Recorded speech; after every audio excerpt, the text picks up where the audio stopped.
আলহামদুলিল্লাহ ওয়াসসালাতু ওয়াসসালামু আলা রাসূলিল্লাহ বাদ। সুপ্রিয় দর্শক শ্রোতা ভাই বোন, রমাদানুল করিম একজন মুমিনের জন্য আমল এবং ইবাদতের ভরা বসন্ত। বছরের অন্য সময়ের আমল এবং ইবাদতের ঘাটতি পুষিয়ে দেওয়ার জন্য রমাদান হলো সবচাইতে মোক্ষম সুযোগ। এই জন্য রমাদানকে সবচাইতে পরিকল্পিতভাবে এবং রুটিন মাফিক যদি আমরা কাটাতে পারি, তাহলে ইনশাআল্লাহ বিইذনিল্লাহ রমাদান আমাদের জন্য অর্থবহ হবে এবং আমাদের সারা বছরের ইবাদতের ঘাটতি পুষিয়ে নিতে সহায়ক হবে। আর সেজন্য আমরা আজ রমাদানের 24টা ঘন্টা কিভাবে কাটাবো সে প্রসঙ্গে একটি রুটিন প্রস্তাব করব ইনশাআল্লাহ বিইذনিল্লাহ। রমাদানের রুটিন প্রসঙ্গে সর্বপ্রথম যে সময় নিয়ে কথা বলবো তা হলো সাহরি খেতে ওঠা বা ভোর রাতের সময়টা। ভোর রাতে আমাদের উঠে সাহরি খাওয়া এটি সুন্নাহ। কেউ যদি মধ্যরাতে অতিরিক্ত খান বা শুরু রাতে অতিরিক্ত খান এবং সাহরিতে তার খাবারের চাহিদা নাও থাকে, তারপরও সাহরি খাবার জন্য উঠা এটা সুন্নাহ এবং গুরুত্বপূর্ণ। কারণ রাসূল করিম সাল্লাল্লাহু আলাইহি ওয়াসাল্লাম বলেছেন, তাসাহহারু ফাইন্না ফিস সাহুরি বারাকাহ, তোমরা সাহরি খাও কারণ সাহরি খেলে তার মধ্যে বরকত রয়েছে, এই খাবারের ভিতরে বরকত রাখা হয়েছে। অল্প হলেও খাওয়া সুন্নাত, বিশেষ করে খেজুর খাওয়ার কথা বিভিন্ন হাদিসে রয়েছে। আমরা সাহরিতে আর যাই খাই একটা করে খেজুর অন্তত খাবো। সাহরি খেতে যখন আমরা উঠব, কমপক্ষে সাহরি খাওয়ার আগে আধা ঘন্টা যেন আমরা সময় পাই, সেভাবে আমরা উঠব। কারণ একজন মুমিনের কাছে 24 ঘন্টা সময়ের ভিতরে সবচেয়ে গুরুত্বপূর্ণ সময় হলো ভোর রাতের সময়টা। কারণ এই সময়টাতে আল্লাহ সুবহানাহু ওয়া তাআলা দুনিয়ার আসমানে নেমে আসেন এবং বান্দাদেরকে ডেকে ডেকে তাদেরকে ক্ষমা করে থাকেন, তাদের চাওয়াগুলোকে মঞ্জুর করে থাকেন। আল্লাহর নৈকট্য অর্জনের জন্য সবচাইতে মোক্ষম সময় হলো এটি। এই জন্য তাহাজ্জুদের সালাত, যত নফল নামাজ আছে তার ভিতরে সবচাইতে গুরুত্বপূর্ণ নফল নামাজ। তাহাজ্জুদের নামাজ বছরের অন্য কোনো সময়ে আমরা এত গুরুত্বের সাথে হয়তো পড়তে পারি না।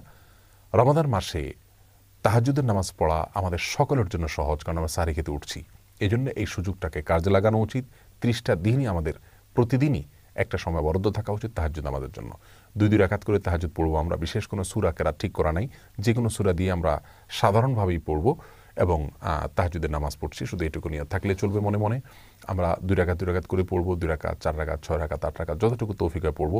প্রত্যেকটা রাকাত খুব দীর্ঘ করার চেষ্টা করব, দাঁড়িয়ে লম্বা কেরাত পড়ার চেষ্টা করব, আস্তে আস্তে পড়ার চেষ্টা করব এবং খুব বেশি লম্বা কেরাত মুখস্থ না থাকলে একটা সূরাই বারবার পড়তে পারি, কোনো অসুবিধা নেই। এবং রুকুতে যখন যাব তাসবিহ অনেকবার পড়ব, আস্তে আস্তে পড়ব।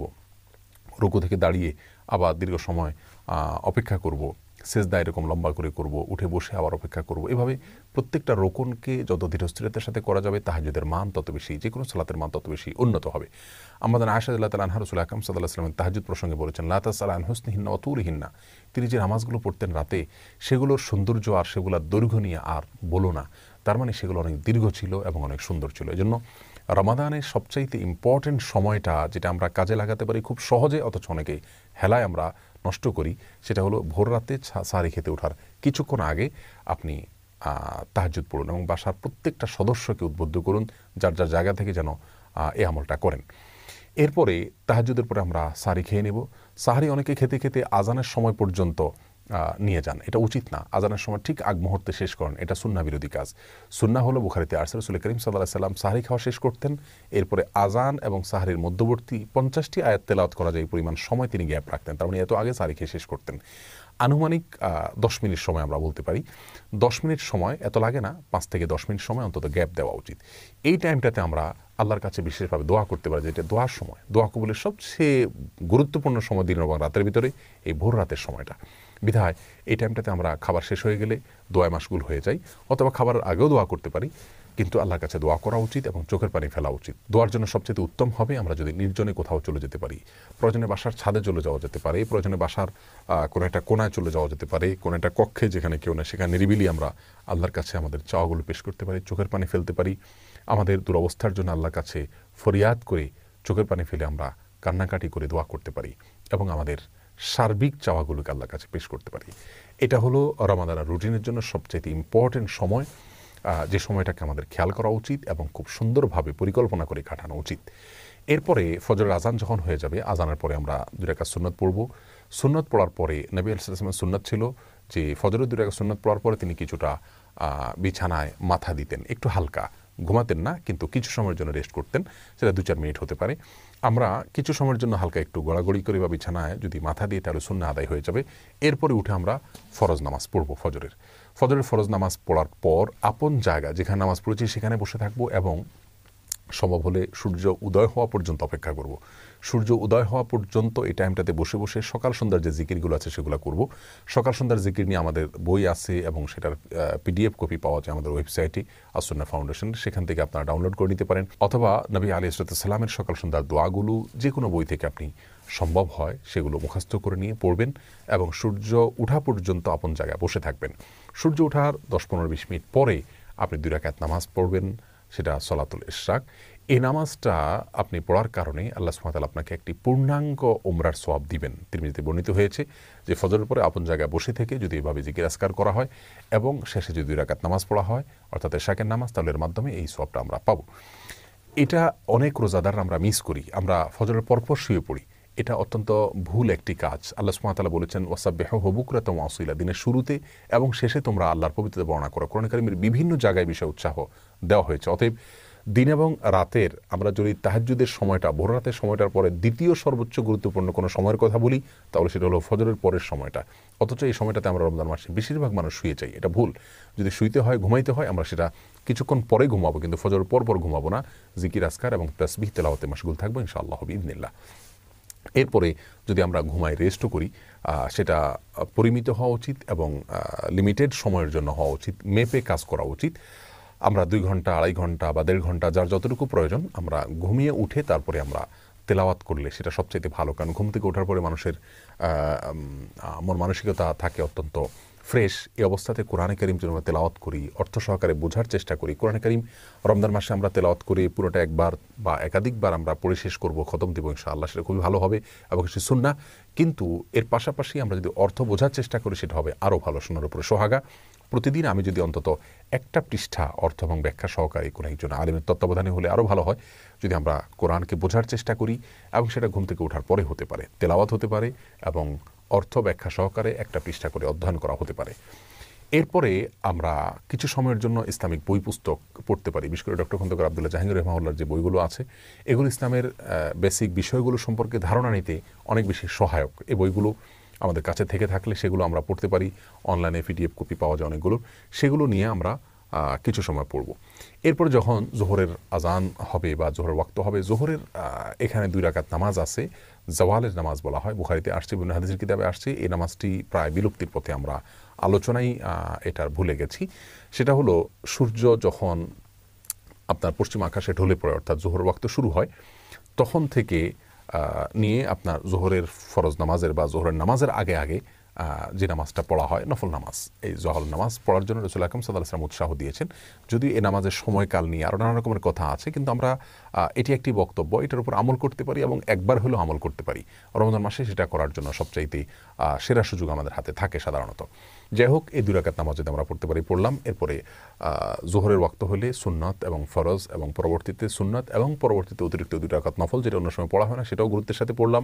ধীরে ধীরে প্রত্যেকটা নামাজ আদায় করলাম এবং ফরজ নামাজের পরে 5 ওয়াক্ত সালাতের পরে রাসূল আকরাম সাল্লাল্লাহু আলাইহি ওয়াসাল্লাম যে দোয়াগুলো ছিল সেই দোয়াগুলোকে খুব গুরুত্বের সাথে, আন্তরিকতার সাথে পড়ার চেষ্টা করব। মাসতুন দোয়াগুলোকে যেভাবে রাসূল করিম সাল্লাল্লাহু আলাইহি ওয়াসাল্লাম পড়েছেন, জিকিরগুলো করেছেন, দোয়াগুলো করেছেন, সেগুলো আমরা করব ইনশাআল্লাহ বিইذনিল্লাহ।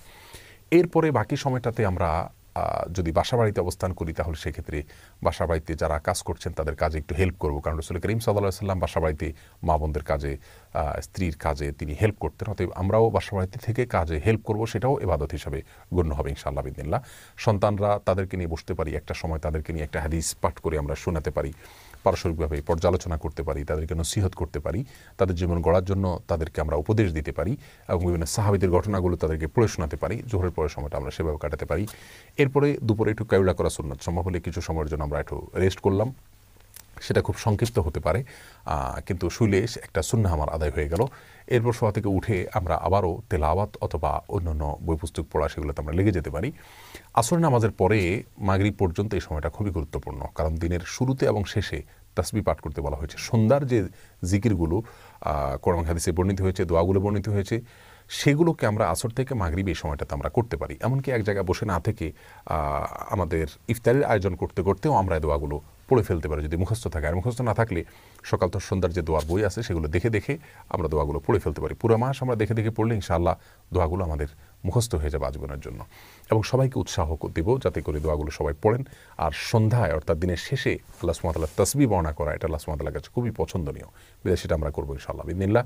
আর আসরের পরে মাসনুন দোয়া, যে নামাজের পরবর্তী দোয়া, সেটা করতে আমরা অবশ্যই ভুলবো না। মাগরিবের আজান হয়ে গেলে বা আপনার যখন ইফতারের সময় হবে, ইফতারের সময় হওয়ার সঙ্গে সঙ্গে বিলম্ব না করে ইফতার করব, কারণ ইফতার দ্রুত করা আর সাহরি শেষের দিকে করা এটা সুন্নাহ। এবং নবী আলাইহিস সালাম এটাকে এই জাতির কল্যাণের পূর্ব শর্ত হিসাবে আখ্যায়িত করেছে, বিধায় আমরা সূর্য অস্ত যাওয়ার পর বিলম্ব না করে খুব দ্রুত ইফতার করে ফেলবো ইনশাআল্লাহ বিইذনিল্লাহ। ইফতারিতে অস্বাস্থ্যকর কোনো কিছু খাবো না। খুব বেশি ভাজা পোড়া খাওয়ার অভ্যাস আমাদের দেশে মানুষের, অতিরিক্ত ভাজা পোড়া খাওয়ার ফলে রাতে দাঁড়িয়ে ইবাদত বন্দেগী করা কঠিন হয়ে যায়, তারাবি পড়া কঠিন হয়ে যায়, সুন্দরভাবে কাটানো যায় না। সেজন্য উচিত হবে স্বাস্থ্যসম্মত খাবারগুলো খাওয়া এবং যথাসম্ভব অস্বাস্থ্যকর খাবারগুলোকে পরিহার করা। এবং খেজুর দিয়ে ইফতার করা সুন্নাত, যদি সম্ভব হয় খেজুর দিয়ে ইফতার করব। ইফতারের পরে দোয়া পড়ব যাহাবাজ জামা ওয়াবতাল্লাতিল উরুক ওয়া সাবাতাল আজরু ইনশাআল্লাহ, অর্থাৎ গ্লানি দূর হলো এবং ঘাম শুকিয়ে গেল, ইনশাআল্লাহ আমার বিনিময় আল্লাহর কাছে জমা থাকলো। এ দোয়া আমরা পড়তে পারি। আরও দোয়া রয়েছে।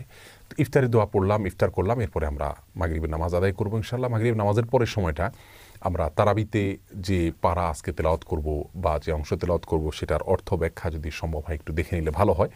আর যদি খতম তারাবির সুযোগ না থাকে, তাহলে সেক্ষেত্রে অন্তত এই টাইমটাতে, মাগরিব থেকে এশা, এই টাইমটাতে কোনো অবস্থাতে শোবো না। কারণ আমাদের অনেকের অভ্যাস আছে রমজান মাসে ইফতারের পরে শরীরটা ক্লান্ত হয়, আমরা শুয়ে পড়ি। কারণ রাসূল করিম সাল্লাল্লাহু আলাইহি ওয়াসাল্লাম সম্পর্কে আমাদের আয়েশা বলেছেন, কানান নবী সাল্লাল্লাহু আলাইহি ওয়াসাল্লাম ইয়াকরাহুন নাওমা ক্বাবলা আয়েশা, এশার আগে ঘুমোতে তিনি অপছন্দ করতেন। এজন্য এশার আগে সময়টাতে আমরা ঘুমাবো না। যথাসম্ভব ইবাদত বন্দেগী, সাধারণ কোরআন তেলাওয়াত, তারপরে আপনার ইসলামিক বই পুস্তক পড়া বা ইসলামিক লেকচার শোনা, এগুলোর পেছনে আমরা সময় ব্যয় করব। কোনো অবস্থাতে আমরা এই সময়টাতে অন্তত ঘুমাতে যাব না বা অন্তত শুইতেও যাব না। যাই হোক, এরপরে এশার নামাজ আদায় করে, তারাবি নামাজ আদায় করে খুব ধীরস্থিরতার সাথে তারাবি শেষ করব। খুবই আস্তে আস্তে করার চেষ্টা করবো ইনশাআল্লাহ। রাতের খাবারটা এশার আগে খেয়ে ফেলতে বলে ভালো হয়। আর যদি এশার পরেও খাই, তাহলে বিলম্ব না করে এশার পরে দ্রুত শুয়ে পড়ব। এশার পরে অন্য কোনো কাজ না করাই উত্তম। কারণ কানান নবী সাল্লাল্লাহু আলাইহি ওয়াসাল্লাম ইয়াকরাহুন নাওমা ক্বাবলা আয়েশা ওয়াল হাদিসা বাদা, এশার পরে তিনি কথাবার্তা বলা পছন্দ করতেন না। তবে হ্যাঁ, স্বামী স্ত্রীর কথাকে প্রশংসনীয় বলেছেন, তিনি নিজেও স্ত্রীর সাথে কথা বলতেন, সেটা ভিন্ন কথা।